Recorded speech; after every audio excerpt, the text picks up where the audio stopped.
So we are live.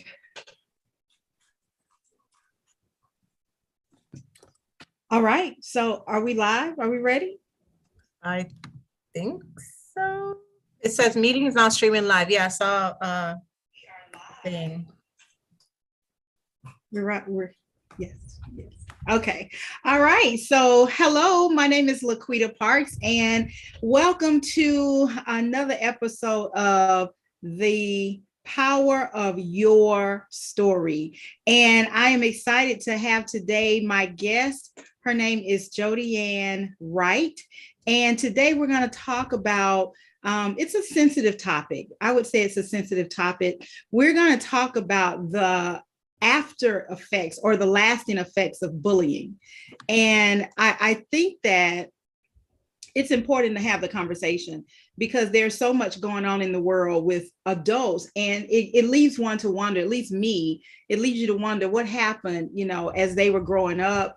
I was the victim of bullying myself, and I'll share that story as we get into our conversation. But for me, I'm your host, and I am LaQuita Parks, and I'm the owner of T.R.I.V.I.A Publishing. And T.R.I.V.I.A means pain, progress, victory, because I believe without pain, there is no progress, and without progress, there can be no victory. So I help people take their stories from a thought to a realization.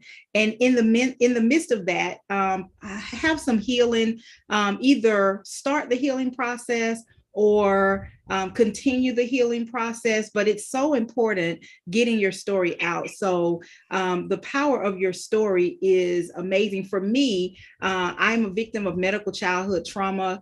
And being able to share that story and talk about that story, I wrote a book called Walking Limitations. And in that book, I shared my experience and what happened at the hands of a nurse. And it has been therapeutic for me. Not only has it been therapeutic for me, but it has allowed me the opportunity to help hundreds of other people to share their stories, share their written story, and even present their stories. So I'm excited to be here today. This is a new show for me, Trivia Inspirational Radio. And this is show number 2. So we made it through show number 1. And we are in show number 2. She had me come back, y'all. She let me come back. And so I'm so excited about that. But without further ado, we're going to introduce Miss Jodiann. I did pronounce that right, correct? Yes. Jody's okay. You could just say Jody. Jody. Okay, Jody. So because I know people mispronounce names, because with a name like LaQuita, my name has been mispronounced dozens and dozens of times. So we want to be respectful of your name. So Jody, thank you for letting me call you Jody. Yes. Tell us where you are now. Where are you right now? I'm in the UK right now. I'm in London right now. Okay. Wow. Now, is this work or is it pleasure? Work. Okay. Yes. Okay. I work over. Okay, so Jody, tell us about yourself. Introduce yourself to the listening audience. So I am Jodiann Wright. I go by Jody. I was born and raised in Kingston, Jamaica, and I migrated to the States, New York, to further my education for college. So I left right out of high school and I started college over here. I studied hospitality management and then shifted, kind of still is hospitality, but shifted to the aviation industry. So I'm now a flight attendant with American Airlines. I've been doing this for almost 7 years now, and I'm looking to do another jump over. I want to become a pilot eventually at some point. Yeah. Awesome. And so that's how we met. We were introduced to by Kevin, right. Kevin King. And yes. I know Kevin very well. He is the owner of Alpha Aviation. Yes. And I partnered with them, and Kevin and I have done some work before on the educational side. With young people. I love young people. I love mentoring to young people and helping them to tap into that, the power of their story that they have yet to still uncover. So I really, really enjoy that. So you like being a flight attendant? What's your favorite thing about that? The freedom. And after doing this, I can never I could never see myself going back to a regular 9 to 5 where you have this is your job hour, 9 to 5 or 8 to 4. The freedom, like I'm off whatever days I want. I work in a different country every other 2 or 3 days. It's fun. I mean, it has its challenges, but it's fun. Good. I like that. So you wrote a book. Yes. So tell us the name of that book. The book title is Don't Be a Bully. Don't Be a Bully. Don't be a bully. So what made you write a book called Don't Be a Bully? So how this came about, when we got into the swing of the pandemic, unfortunately I was furloughed. I lost my job. And when I was home, like, you know, I wanted to write a book, and I know I wanted it to be geared to children. Like I was never steered to write a book, you know, for adults. I always wanted to do something with kids because I like kids. I loved kids. And I was bouncing around with the idea. I was bouncing around with the topic of a mother's love, because like I feel like my mother is so awesome. Moms in general, but yeah, I wanted to do something about a mother's love, a story around that. And then I was like, what else could I write about that, you know, would make an impact? And while I was thinking of that, I was reading something right in the moment when I was, you know, badminton ideas of a 8-year-old that committed suicide because they were being bullied. And I'm like, oh my God, there it is. There's my topic. Yeah. Wow. So that's so right in the moment when I'm like, okay, what titles should I go with? There is the article that popped up. I'm like, an 8-year-old. Yeah. You know what? That's really tough. And unfortunately, we live in a society where it happens. Children bully children and adults bully adults. And it makes me wonder, were those adult bullies, were they bullied as children, or were they themselves the bully and they just continued in that as they grew up? So, right. So tell us about Don't Be a Bully. So it's in the title, like it says, don't be a bully. It's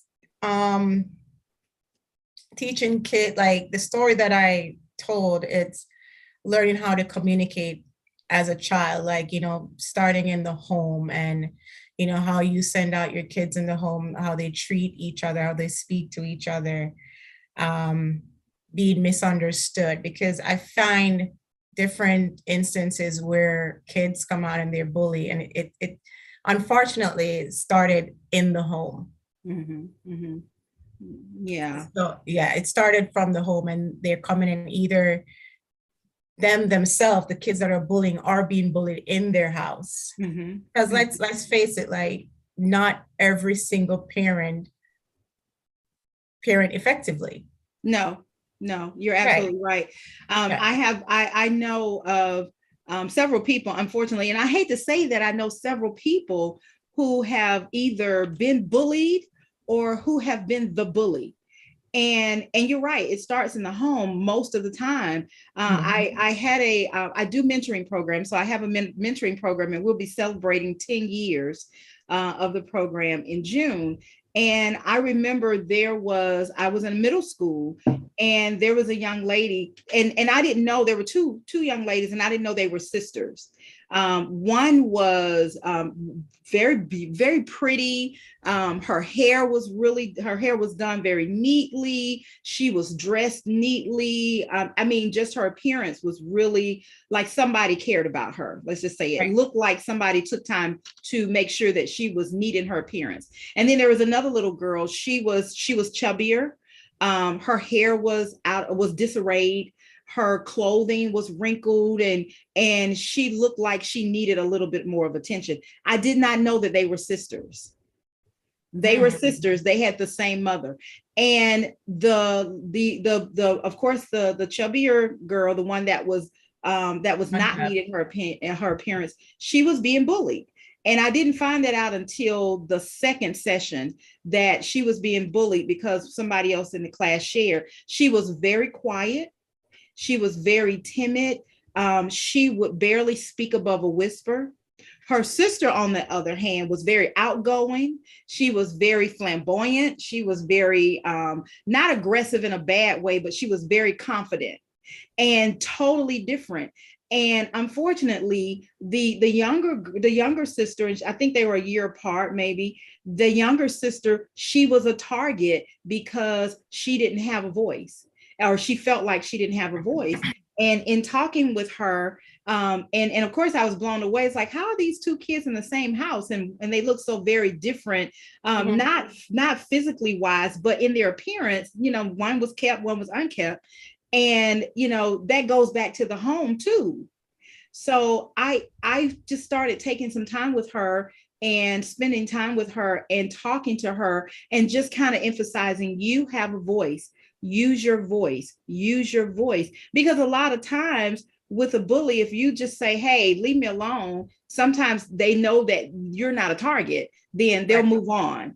And she didn't feel like she had a target. And it goes back to home. Like there was something in the home. I don't know, maybe she felt like she was inadequate, or she felt like her sister was better than her. And it was heartbreaking to see, but and that was just a mild case. That was a mild case. So in writing the book, did you have an experience with bullying yourself? I did. And I went to primary school in Jamaica, yeah, and I had a bullying experience then. Yeah. And when it was happening, at first when it started, I didn't really understand what was happening, because as a child, I was very playful, like, go lucky, always want to play. Like, I didn't really understand what was going on. And, and she used to hit me too. She didn't just say words. She would like physically abuse me too. Like she would push, like she would knock me like down to the ground. I'm like, what's going on? Like, I was confused at first. I'm like, what's going on? Like, out of nowhere, like out of the blue. And I mean, how it stopped, I eventually hit her back. Mm-hmm. I hit her with a book. That's how it stopped. I got fed. Like, I used to go home and I would cry to my older brother, and then he would say, what do you do? I said, I didn't do anything. I said, I don't do anything, because she was bigger than me. She was taller. So I was intimidating. I was shorter. I feel like, I could match up to her. And he's like, well, you're going to have to find a way to match up to her. Do something. Stand from afar, throw a rock. He's like, but you can't take it sitting down. He's like, and he's like, I won't even intervene. I'll let you handle this. He's like, you have to learn to stand up for yourself. And yeah, so now, how much older was she? In the same grade? We're in the same grade. Yeah. She was just bigger. She was just a bigger girl. Yeah. She was a bigger girl, taller, like longer limbs, taller. Did you ever have you ever seen her again after school? Well, wait. No. You said you hit her back? That's how it stopped. I hit her back, and I hit her back, and the teacher was aware. The teacher, I have seen her bully me before, but didn't really, step in or do anything about it. So when I retaliated, the teacher was kind of like, oh, well, I've seen you hit her, so go sit down. Because when I hit her, she started to cry. Mm-hmm, and the teacher's like, I've seen you hit her on multiple occasions, so, go ahead, go sit down. That's what you get. Wow. So the teacher didn't really, reprimand me or anything. Yeah. She knew it. And she knew what was going on. She knew it. And the teacher was probably saying, okay, you know what, Jody's going to hit her back, and eventually she's going to hit her back. And I know they can't promote that. I remember I worked in the school system, and my daughter, so I have 3 children, and my oldest daughter, there was this little boy, and he was always bothering her.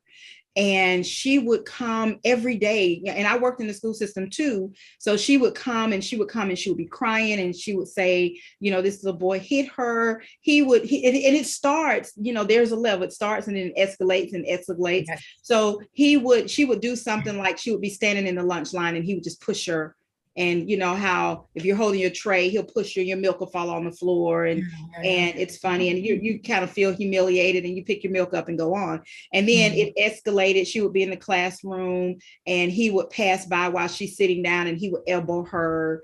And he just kept doing these things and it kept escalating. And every day she would say, this little boy did something to her. This little boy did something to her. And I said to her one day, I was just so tired of hearing that. And I said, listen, if he hits you again, because, you know, we taught our children, and I taught my children to turn the other cheek.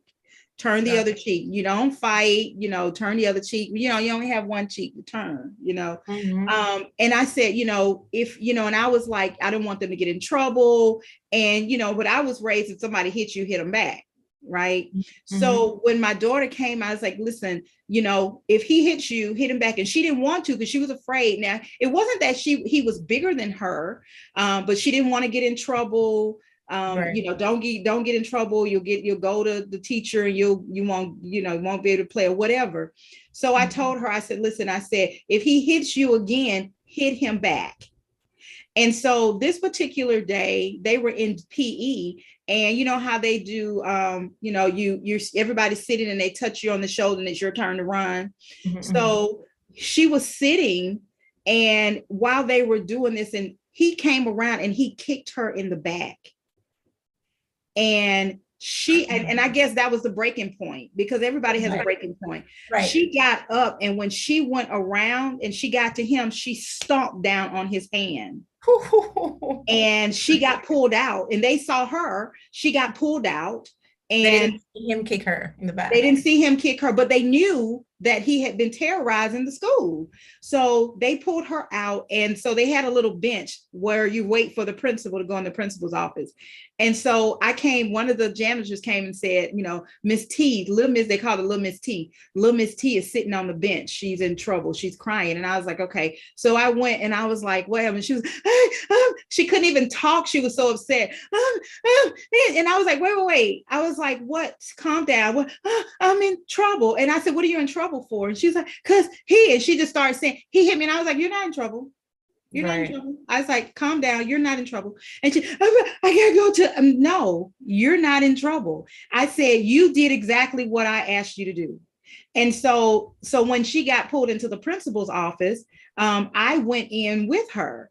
And I told the principal, I said, you know, I said, she did what I asked her to do. She's going to walk around the school, and she's going to be okay to walk around and not be afraid that this little guy and his little friends are going to bully her and the other kids into doing something or you know, hitting them. And there is no punishment for them. So, you know, either you guys do something or the parents have to. So his mom said, well, I've had to take him to the doctor about his hand.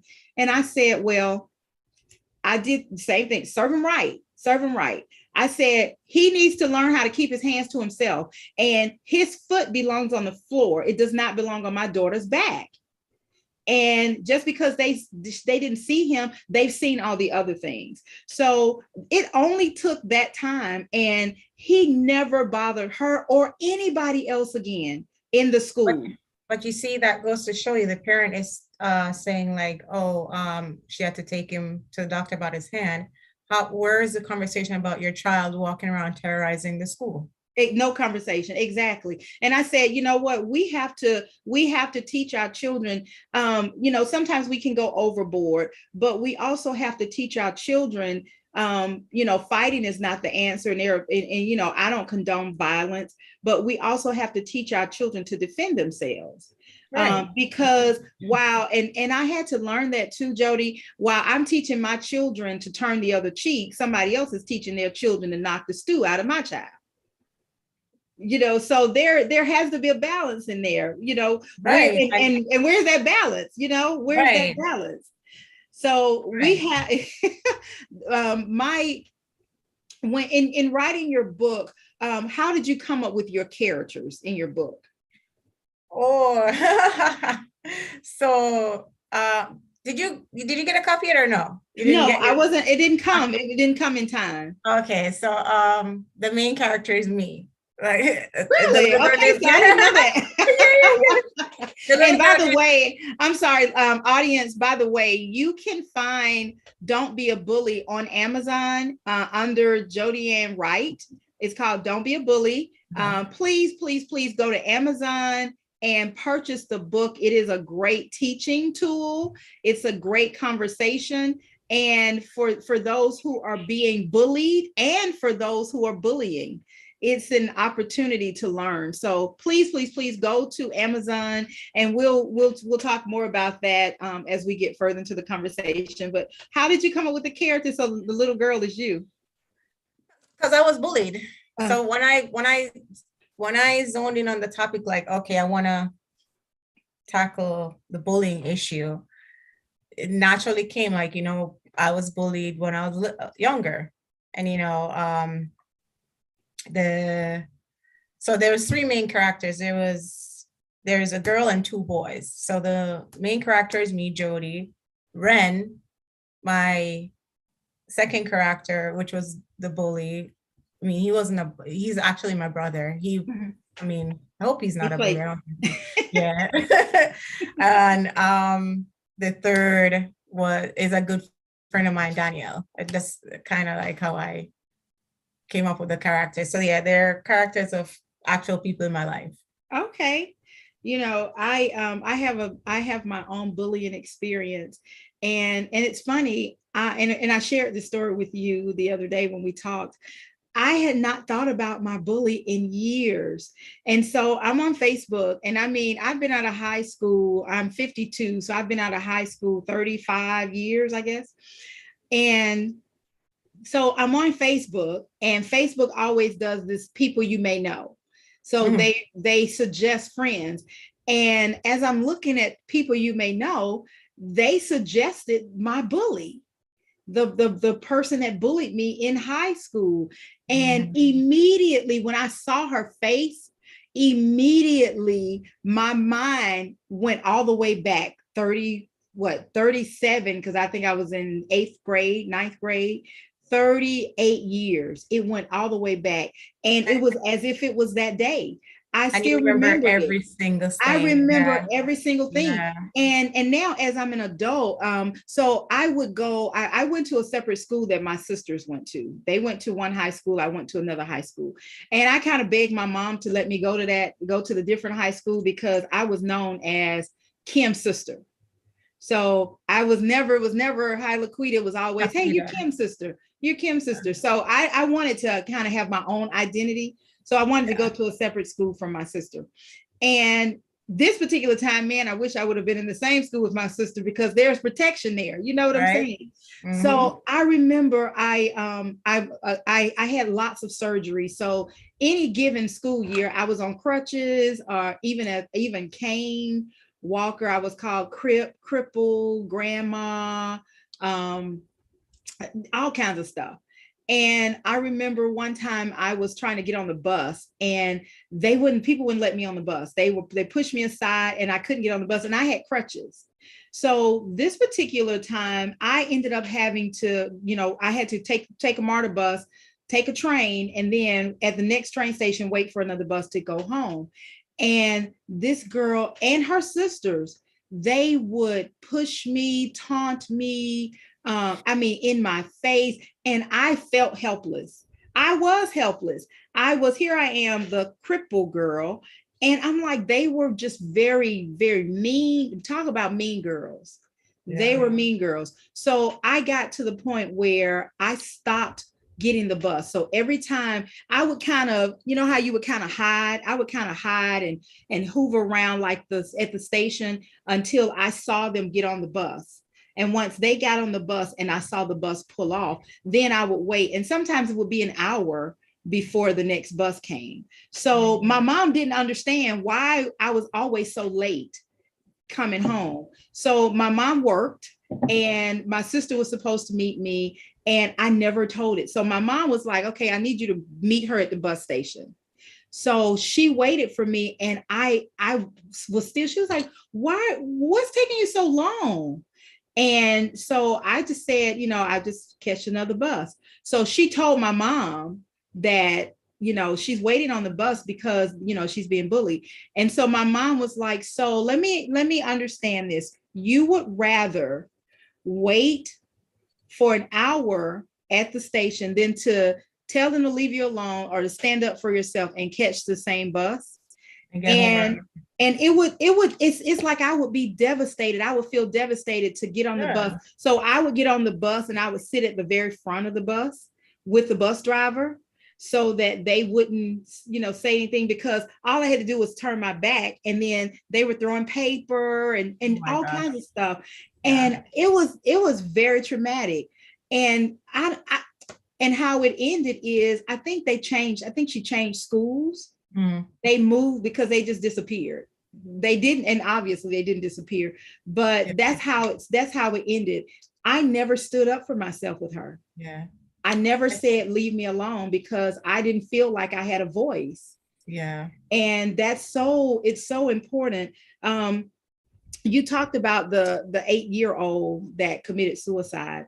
One of the things that's just so I won't say near and dear to my heart, but just so hurtful is, especially during this pandemic, to know that the suicide rate for little kids between the age of 5 and 11 has just escalated. Yeah. And who knew? Who would think an 8-year-old? Yeah. When I was 8, like when you're 8, like you knew nothing about suicide or even the thought of entertaining the thought of like, oh, okay, this is too much. Let me end my life. Like, you're just looking to play, eat candy, watch cartoons, be a kid. But it's so much harder now in this generation because there's so much different platform you can get bullied on. Like now cowards can bully. They could just make a fake page and talk, bully you, say all this stuff that they want to if they don't want to say it to your face. Like it's tougher now because I never have Instagram in high school or Facebook or YouTube or TikTok or any of these stuff that they're bullying on now.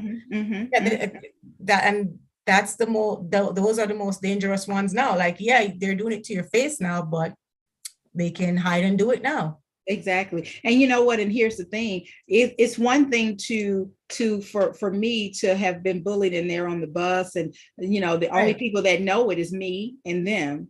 But now the whole world knows because everybody has.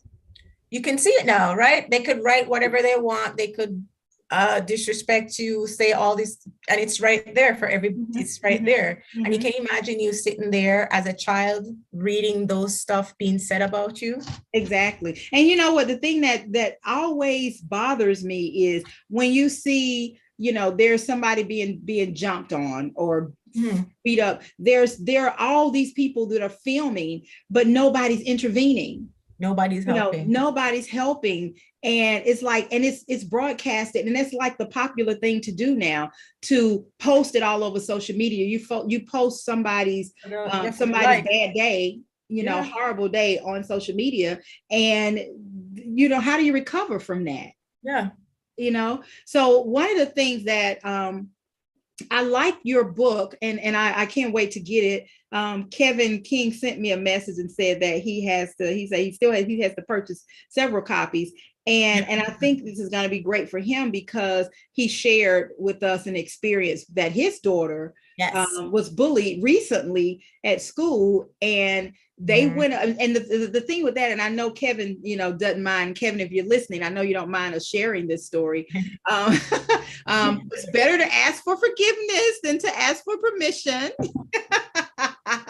In some things, not all things, but he shared that his daughter was bullied, but they went up to the school and they had a conversation with the teacher and the principal and the parent. And so the good thing is that the parent of the bully did the right thing. They did the right thing. And that helped, that will definitely help Maya, because when you have a bully and they are being bullied at home, then you're not going to get that same outcome. It's going to be, what are you doing to my child? So I'm glad that the parents were, stepped in, and that's important. So if you're listening and you have a child who is being bullied, help them to understand that they have a voice. Let them practice saying in the mirror, leave me alone. Show them that they have a voice. And if you're on the other side of the spectrum, if you have a child and your child is the bully, Right. also let them know that they can't bully, and there are repercussions for bullying. And you have to, as a parent, you have to see, am I the bully to my child? I had a young lady, she was in group home, and I did an event, and it's all about loving yourself, loving the skin that you're in, loving the you that you see in the mirror. And I had an event, and she came to the event, and she was a bit aggressive, and I always wonder, where did that come from? What's her story? And I ended up having a chance to hear her story one day. But after this event, and we talked about how being bullied tears down your self-esteem, and how it creates anxiety. There are people who have low self-esteem, high anxiety. They have post-traumatic stress syndrome. They have all these conditions, high levels of stress, stemming from the experiences they had from being bullied. Yeah. And I remember she said to me, I was asking for feedback. Well, what did you think about, this event? She said, I never looked at bullying that way. She said, I was a bully. And I said, what? She said, I was a bully. She said she would go to school, and she said, it was this one girl. She said she would just pick on her. She would take her lunch. She would push her. She would hit her. She would pull her hair. She would do whatever she wanted to do to her. And the girl would just cry, and she wouldn't say, leave me alone. She would, she didn't have a voice. And she said she did that. She did it because she was being bullied at home. So she took that, what was going on at home, she took that misplaced aggression and hurt and anger, and she put it on this little girl. But here's the thing. She said some years later, she saw the girl at the station, at the train station. And she said, and she approached her, and she asked her, the girl approached her, and she asked her, did she remember her? And she said, she told her she did. And she said, the girl told her, you bullied me. You bullied me in school, and it hurt. And she had a conversation, and she said she apologized to her, and she told her that she was bullied. That's why she did it. And she apologized. And she told me, the bully told me, she said she said, I wouldn't have been able to do that if I hadn't have seen this. It was a video on the effects of bullying, something like that. But it was all about self-esteem and attitude. And she said if she had not seen that, she wouldn't have been able to apologize. But that made her see, she said, I saw myself in that. That was me. And sometimes we have to, I love this. This is a mirror, y'all. If y'all, and I know you guys can't see if you're listening, but I'm holding a mirror.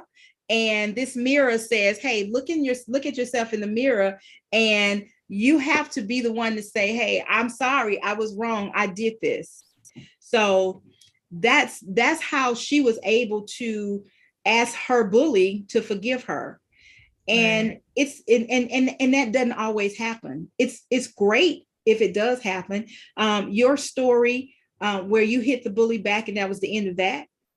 And my story where they just disappeared, it doesn't happen, because if you don't address it, you just bury it. Right. You just bury it. And I'm serious. I thought about it at first. I was like, no. And immediately I clicked ignore. You can delete or ignore. I clicked ignore, and I was like, no, I don't want to talk to her. But as I thought about it, and I've started having this conversation with you, I thought, you know what, maybe I should just look her up and just see what her life has been like. Right. Because now I'm curious, like, how has her life been?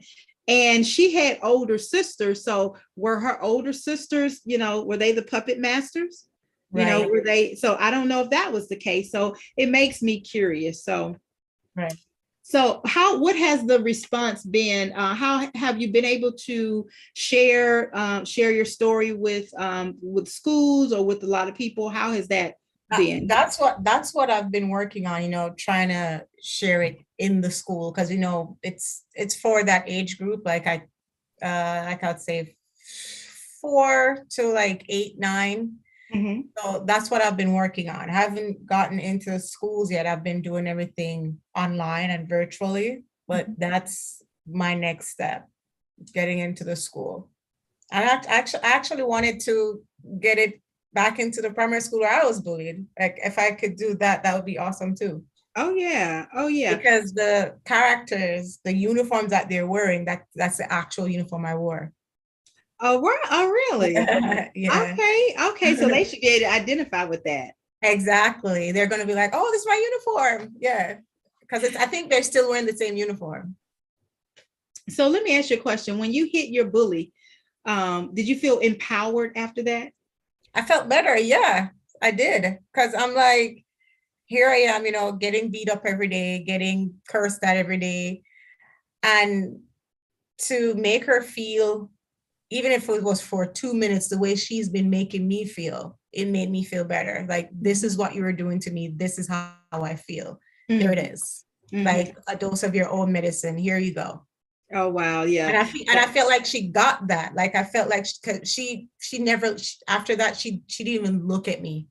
Really? She didn't even look at me. We were in the same class. She sat on the other side, didn't even look at me. So it's not like the fairy tale story where, you guys become friends and, now I did not want to be friends. After that, I did not want to be friends with her. I know. I think she was horrible. So there's TV will have you, okay, the bully beat me up and we, I forgave her or forgave him and we became friends and we went off into paradise as best friends and, we were at each other's, Thank God we went into 2 separate high schools as well, because I was like, no, no friends after that. So what would be your desired outcome from Don't Be a Bully? My desired outcome, just to diminish this whole bullying thing, like, for, like you said, like for kids not to walk around and feel like they have to hold their head down or they have to wait an hour to get on a bus, or, not being, just viewing themselves negatively or having anxiety, like, for that's heavy for kids. Like, that's too much. Mm-hmm. That's heavy stuff. I know, like, we're living in a different world now, but I still highly believe that kids should have a safe place just to be kids. Yeah. Just to be happy, like, have your juice box, have go play your marbles, go do whatever that kid enjoys. I feel like they should have that safe, healthy place where they're not worried, like, how they're viewed, like what's being said to them. That would be my desired outcome, if like everyone could have a safe place. If you need to express yourself, whether that's through curriculum activity, if you have aggression, but the bullying, it's not a good thing. It's not a good feeling. I'm sure for the bully too, like whatever reasons they have for bullying, I'm sure it's not a positive thing. Mm-hmm. So that would be like my desired outcome from this, for kids to have that safe space just to be kids and express themselves. I think about my grandchildren. I have 4 grandchildren, and the 2 boys, they're 3 and about 18 months. And as you were talking, I was looking at their little life. And one of my friends says, look at them, they just living their best baby life. And they should. That's what you're talking about. That they don't have a care in the world. They shouldn't. They eat when they want to. They should not. They should not. They eat when they want to eat. They get food when they want it. They get milk when they want it. Yeah. They pick up this toy and they're done with that toy and they throw it down and pick up Yeah. this toy. And when something hurts, they go to mama or daddy, Yeah. and they get picked up and daddy swings them around, and then they come to mama and they play with mama and they lay on mama's chest and they play and they go and they cook, and they have that whole thing. So that's the world in their bubble. Yeah. and There and should be that's a what bubble. and it should be in their bubble. And when Yeah. they go out into the world, that bubble should be building confidence, Yes. because unfortunately when they go out into the world, that's not what they're going to see. Right. That's not what they're going to see. But in the midst of that, then they need to be learning too that they have a voice. What's your voice? Use your voice. Use your voice. Yeah. So when they do go out and they do face a bully, they'll know how to handle it. And the sad part, bullies become adults, and they're adults in the workplace. Mm-hmm. They're our supervisors, they're managers, they're the people we sit next to in church. Right. They're the people we go to the store with. They're people in our families. They're just grown up and they're still bullies. I don't know if you've ever seen this video. It went pretty viral. It was of this little girl, this little Black girl, and she could be no more than 4, 5 at best. And she had, I don't know if you've seen the video, she had dreads. And, her mom dropped her off and to get her dreads retightened. And, so the hairdresser was filming, retightening her dreads. And she saw the video and she looked at the video. And it was so heartbreaking. She saw that she was being recorded and looked at the video. And she said, "I'm so ugly." Like, what's been said to this little girl for her to be even thinking in her head, "I'm so ugly"? She couldn't be no more than 5, probably 4. I'm guessing her age, because she looks small. Like, when she said that, I actually shed a tear. Like, what was said to this little girl, or who is she around? Why she sees an image of herself. She sees herself on camera and she goes, "I'm so ugly." It's hard. There are so many, there are so many people, and technology has helped us a lot, but it has also crippled us a lot. Yeah. And when you have your children and they're looking at images of other people, they're looking at television and they're looking at these superstars, and they're fully made up and they have the hair done and they have all that, and that's what we're comparing it. That's not real. Yeah, that's not real. And for a 4-year-old, I remember my same daughter who was bullied at school. I remember she was in 3rd grade, and she went to the school that I worked at, and it was predominantly white and other.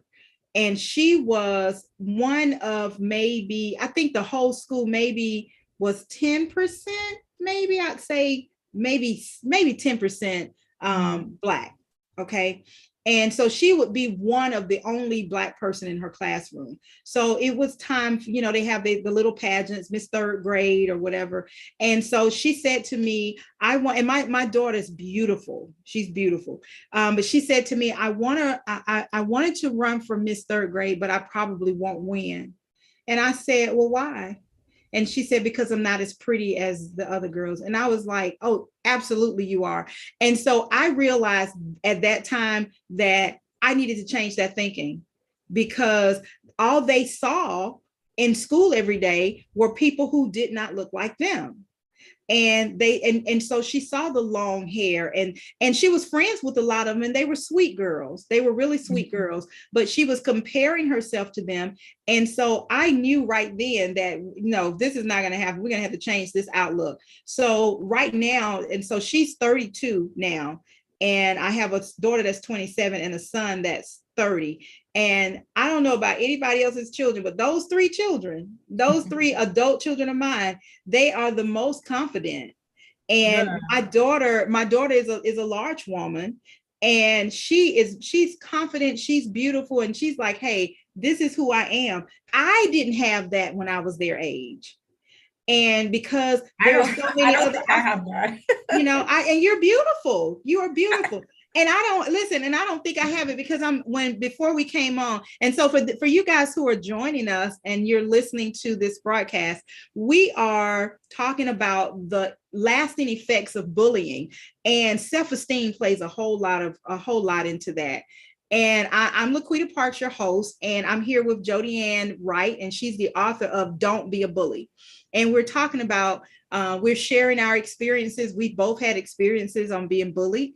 My children, I know one daughter had experiences on being bullied. My son too. My son did too. I remember coming home from work one day and see him running down the street, and these boys are chasing him with rocks. And I'm like, wait, what is going on? And he was like, they just playing. And I was like, no, they have rocks. They're throwing rocks at you. They are not just playing. And he said, at school, he was like, again, I taught them don't fight, turn the other cheek. So he's trying to obey that, and he's turning the other cheek. And what happens? He gets socked right in the face. So he was like, and I didn't know these stories until later, but as parents, we do the best that we can. But if you're listening, we are talking about the lasting effects of bullying, and confidence plays a good role in that. My children will tell me, LaQuita, I'm LaQuita now because they're adults, right? You're right. I'm LaQuita. I'm like, really? It's like, they have so much confidence, and I wish I had a little bit more like they have, but I didn't have that growing up. As I'm 53 years old now, I'm building that confidence. And can you imagine if I had that confidence that they have now 20 years ago? Can you imagine? I mean, really, I would probably, I'm already a little bit of a hot mess. I would probably be a hot mess. And for me, because I was the quote unquote crippled child, I wore braces. I was the first Forrest Gump. I got picked out to be picked on. I was grandma, all kinds of things. And I couldn't fight. I couldn't run and play with the other kids. I couldn't fight. And then I was heavy because I couldn't exercise. I couldn't do all these things. And so I felt like I wasn't good enough. And so if somebody was saying something or picking on me, then I didn't have a voice. In fact, Jody, I wanted to sink inside the chair. Where you see every time somebody yells, you start to disappear, you get smaller and smaller and smaller. That was me. That was me. I didn't want to be seen. I didn't want to be called on, because I felt like if somebody looked and saw me, then I was going to be picked on. I was going to be bullied, and I couldn't fight. I couldn't fight that. So I love that. I love that you wrote a book called Don't Be a Bully. And I love that you share your own experience, because sometimes people don't realize that there is power in their story. And this has power because it has the opportunity to help so many people. And so I'm excited about that. So what's next for you? You have another book in the horizon of maybe a Don't Be a Bully part 2? Yeah, yes, like a continuation of this story, yes. right? Yes. Like we're saying, like the ride off into the sunset, because I don't want to give away what kind of, that's how the story ended, like that. Okay. Yeah, so maybe a part 2, right? Yes, that'll be good. Maybe we can do some and listen, I'm saying we, girl, maybe we can do some tips on if tips on if you find yourself being a bully, what to do. If you find yourself being, because sometimes we look at the victim. That's a really good idea. Yeah, sometimes we look at the victim and we focus more on the victim than we do the abuser, because they have a story too, and it's stemming from somewhere. So you got to address both of them. You can't just throw the baby out with the bathwater. Got to say, okay, here's the victim. Yes, separate it, address it, but then you also have to do some healing. There has to be some healing, and you start by talking about your story. Where did it come from? Where did this aggression come from? I remember this lady saying, if you want to know about a child and their behavior, follow them home. Follow them home. And that is so true, because if you got a child that's at school acting a fool, follow them home.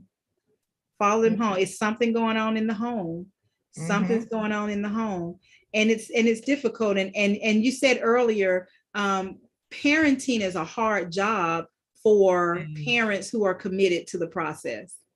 Yes. You know, I always say there was a when we were created, when God created us, there was a lane. Everybody had a lane, and now everybody's in and out of the lanes. You know, I'm in your lane, you're in my lane. I don't know where the lane starts and where it stops, and everything is discombobulated, and the children are the ones caught up in the mix. They caught up in the mix. So what so if somebody wants to reach you, how can they reach you? They can reach me on either my Facebook or my Instagram. They're both public. Okay. My Instagram handle is where_is Jodi. Okay. Okay. And your Facebook is I am Jodiann, one word. I am Jodiann, one word, then Wright. Okay. I am Jodiann Wright. Okay. Both open. Okay. And your book, they can get your book on Amazon, and I have a direct link in my bio on my Instagram. Like if you go to my Instagram page, the link takes you directly there. Okay, awesome. And so connect with Jodiann and purchase the book. And if you don't have a child, that's fine. Purchase it anyway, because I know you know one. Right, that's what I'm about to say. Everybody knows a child. Everybody, I know you know one. At least one. Whether it's at the grocery store, and you just said you had in your neighborhood. In your neighborhood, you gave one to somebody on the plane, right? On the plane, yeah. Exactly. And I feel like, but I do feel like I feel a little, because it's like a Black book, like the characters are Black. It's like it's a Black book, obviously, because I'm Black. So, you know, it was a white little boy, and I was thinking, like, you know, because you never know, like, you don't know what their parents believe and stuff are. Or it's like, oh, is she, you know, what is she going to feel about getting a predominantly Black book, like, you know? But she took it good, which might not always be the case, like, because you never know. You know what? And that's funny. You should bring that up, because I think we worry too much about that. We want to be inclusive, and it's easy. We're typically inclusive, and so we'll buy items made by everybody. And then sometimes people won't buy items when our face is on it, when it's just our face. Exactly. And so here's the thing. Bullying is no respect of person. Right. There are bullies in all nationalities. Right. Every nationality has bullies. And if you don't believe me, all you got to do is go online, go to internet, go to Google, I call it the Google, go to the Google and look it up. Just type in bullies, you know, you'll get all kinds of things. It has been such a pleasure, Jodiann, for you being here. I thank you so much for sharing your story and for being here. And listen, for those of you listening, there is power in your story, no matter what that story is. And if you want to write your story, I can help you take your story from a thought to a realization, no matter where you are in your story writing journey. So if you have a story, and I know that you do, because 100% of everybody living and dead has a story. What's your story? If you have started writing your story and you're stuck, I can help you get unstuck, and we can help you write your story. If you've written it already and you're like, okay, I'm ready to publish it, I've already got it edited and so on and so forth, I just need a publisher. Hello, we can help you do that. And again, if you don't even know where to start, we can help you start. So contact me. I am LaQuita Parks. I am your host for The Power of Your Story. Again, the owner of T.R.I.V.I.A Publishing. And reach out to me. You can connect with me at www.PAPROVI publishing.com. That's PAPROVI publishing.com. And let me help you with your story. And guess what, guys? That's my story, and I'm sticking to it. You know what I'm saying? I'm sticking to it. Better than a triple decker peanut butter and jelly sandwich. It sticks. It sticks, and so does my story. Jodiann, do you have any final words before we go to say to our listening audience? Yes, I appreciate you having me on, LaQuita. I love you, Don. Thank you so much for this opportunity. Once again, everybody, I am Jodiann, you can call me Jody. Don't Be a Bully is available on Amazon. Instagram handle where_ is Jody. Facebook, I am Jodiann Wright. You can reach out to me, contact me. I'm very responsive, and I will get back to you quickly. Thank you for listening. And again, LaQuita, thank you so much. I really appreciate this. You are more than welcome. And guess what, guys? Don't be a bully. Until next time, we'll see you next week. Same bat time, same bat station, 7 p.m. Eastern Standard Time. Thank you. Have a good night, guys. It's good morning for me. It's 1 o'clock now. Oh, wow. Oh, wow. So get you some rest. You have to fly out again.